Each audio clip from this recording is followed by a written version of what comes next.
opening I ever had.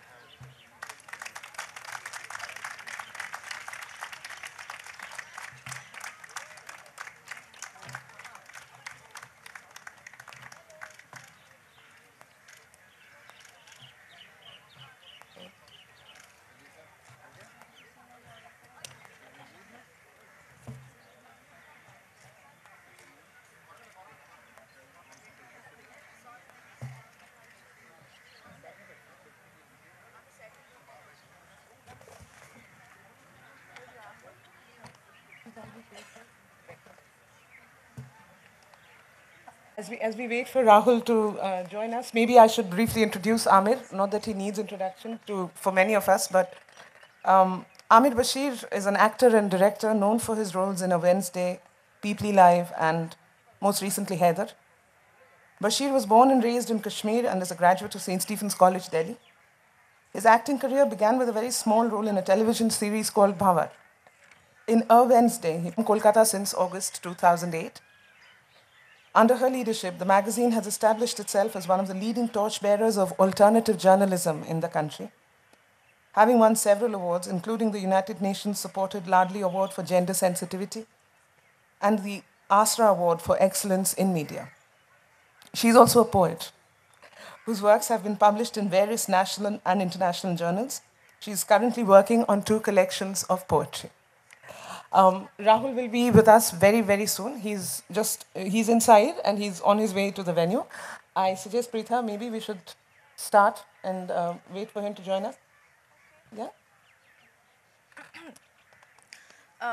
Well, I wish Rahul was here and he didn't miss my introduction to the book because I don't think he's had laid his eyes on the book as of now.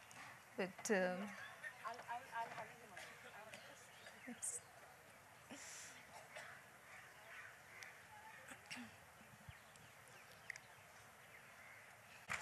Is it? hi. Rahul. I know. Hi. Should we sit on that side? Yeah.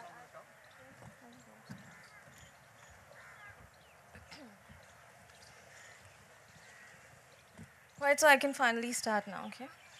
Would you have a look at the book? Okay. Many years ago, I'd just like to start with a small anecdote, I think, which is very essential here. So many years ago, when we were celebrating the very first anniversary of the magazine, we had held a seminar on Indo-Pak relations, and amongst others, there was Mr. Farooq Sheikh, who we had invited as well for the talk. And I remember he spoke with such wonderful clarity and wonderful insight on the subject. And he infused it with so much warmth, such sheer humanity. But at the end of his speech, he spoke for 5 minutes only about the magazine and urging everybody out there to read and subscribe to the magazine. And we were so surprised because this was the first time we were meeting him, and we were surprised that he had followed the magazine for that year and had established this wonderful connection with it, and just on the virtue of what we were writing there, and which I can tell you is a very, very rare thing. And after that, and from then on, he kept on sending us messages, filled with encouragements, filled with beautiful anecdotes. And we were absolutely taken aback by his unique sense of history, his sense of justice, his sharp intelligence. And then we thought, here's somebody who people should know and look at from a completely different light. And we were planning to do a very, very long interview with him. But as soon as we got to doing that, he died so suddenly, and so just like that, such a precious and valuable narrative was lost to us. So this book about lost narratives we dedicated to him. And I'm so glad that we're launching this book here today with 2 very special people. Joanna was also supposed to be there, but she's not.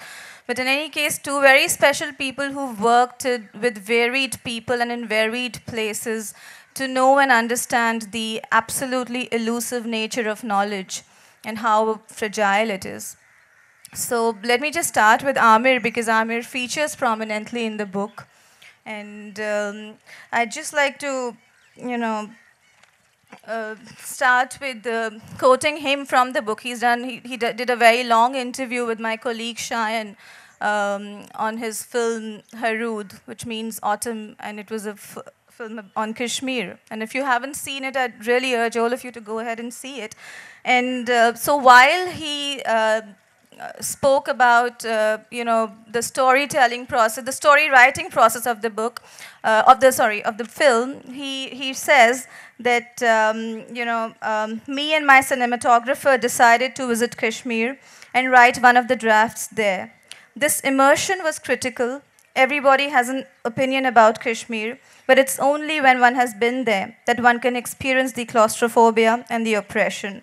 The writing was also about getting to the essence of this Kashmiri experience through a process of distillation. We never set out to explain the Kashmir conflict. We wanted the audience to feel the same sensations as the characters: the listlessness, the uncertainty, the elusive search for dignity, not to give the audience what to expect out of habit. So Aamir, just want to start by asking you, how does one fight dominant narratives? And especially with, of a place like Kashmir, which is such a fraught history and such a fraught present.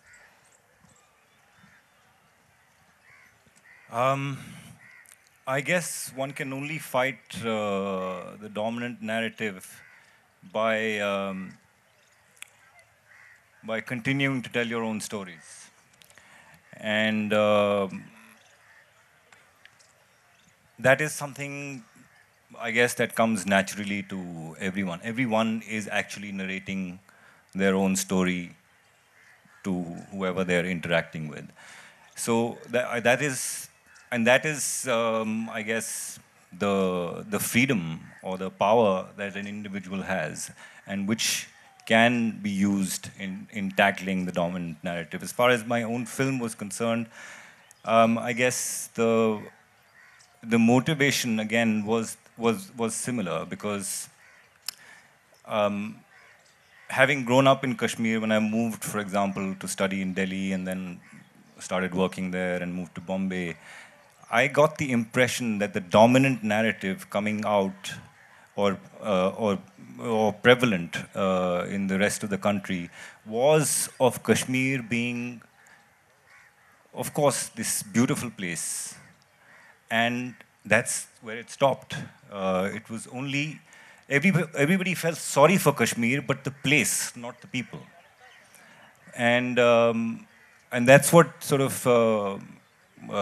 started this whole process of of telling a story from a place which you've seen over and over again, and obviously in very good light always, naturally beautiful and colorful people, but not really from their perspective.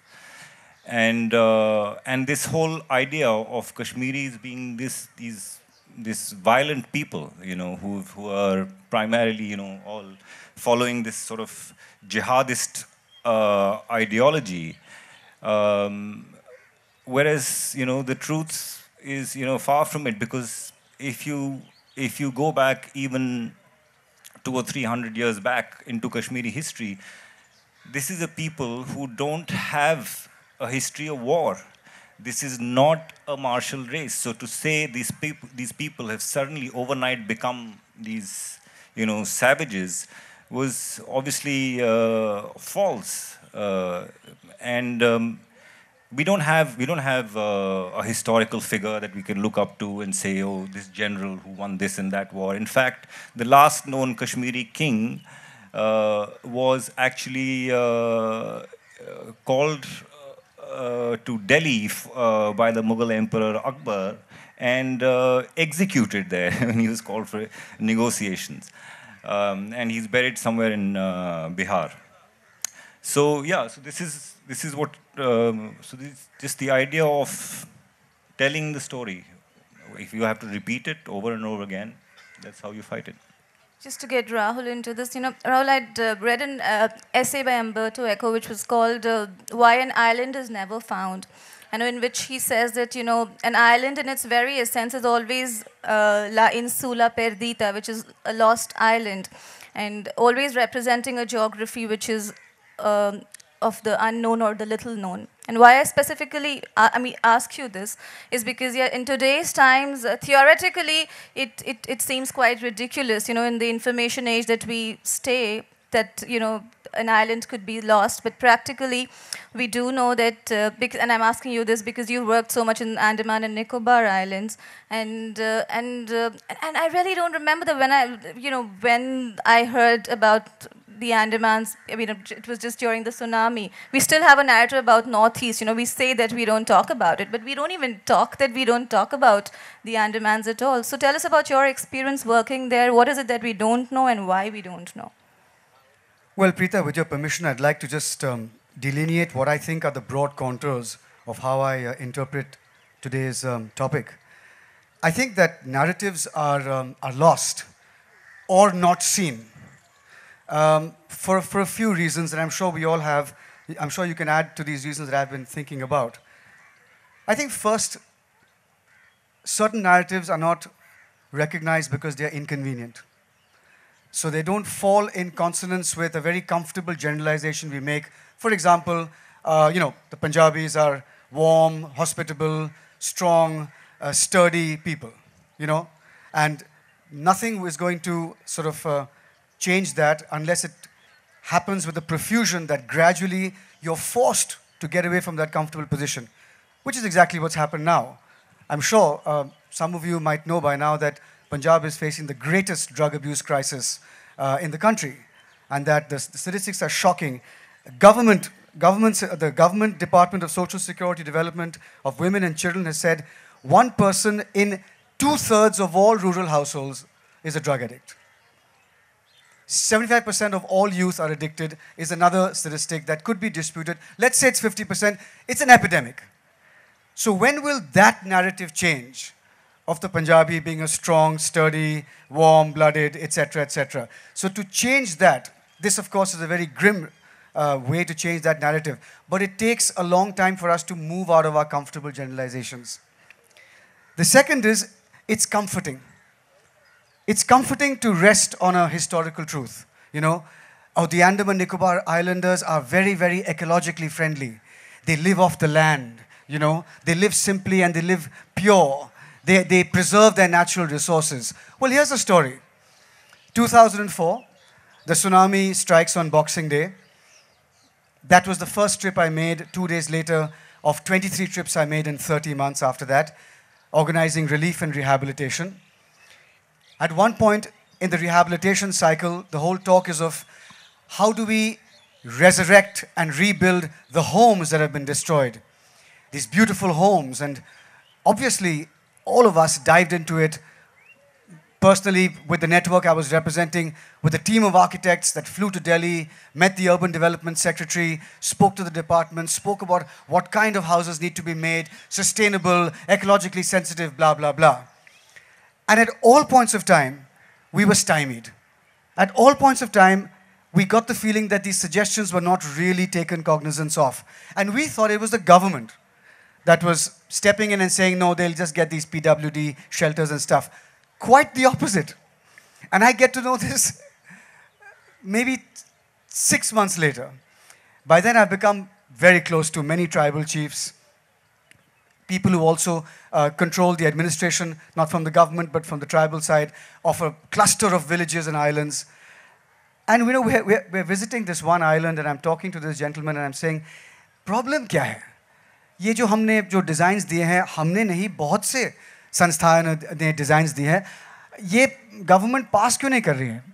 अच्छा, पूरा design तो नहीं, तो शायद at least half part of the design, the fact that you can't use steel and you shouldn't be using cement here, how will you sustain? And so the tribal captains went into a bit of a huddle and laughed about something, and one of them came back and said, we'll tell you something, but promise not to tell anyone. So of course I'm breaking that promise here. And they said, look, for years we've been completely ignored by the mainland. Now with the tsunami, we have the country's attention on us. We've been told that they will build any house they want for us. These two hits that we live in Nicobar, that we can make anytime. Give us a chance. Let us have one of those houses you see in those paint advertisements, those sort of cement and windows. And I said, really? And they said, yeah. let's in 2 years time Rahul साहब देखो ये टूट जाएगा इसकी मरम्मत नहीं होगी तो क्या हुआ 2 साल के लिए तो हम ऐसे जिएंगे ना. So it was a complete reverse of what you would expect tribal captains to say out there. And so, you know, I think that second reason of the fact that it's very, very, what's the word? It's comfortable for us to stay safe in some assumptions about people. The third one I want to talk about, Pritha, is that some stories are deemed not to be important enough. And we know all about that. There's so many stories from parts of India that just don't never make it because they're not deemed to be important.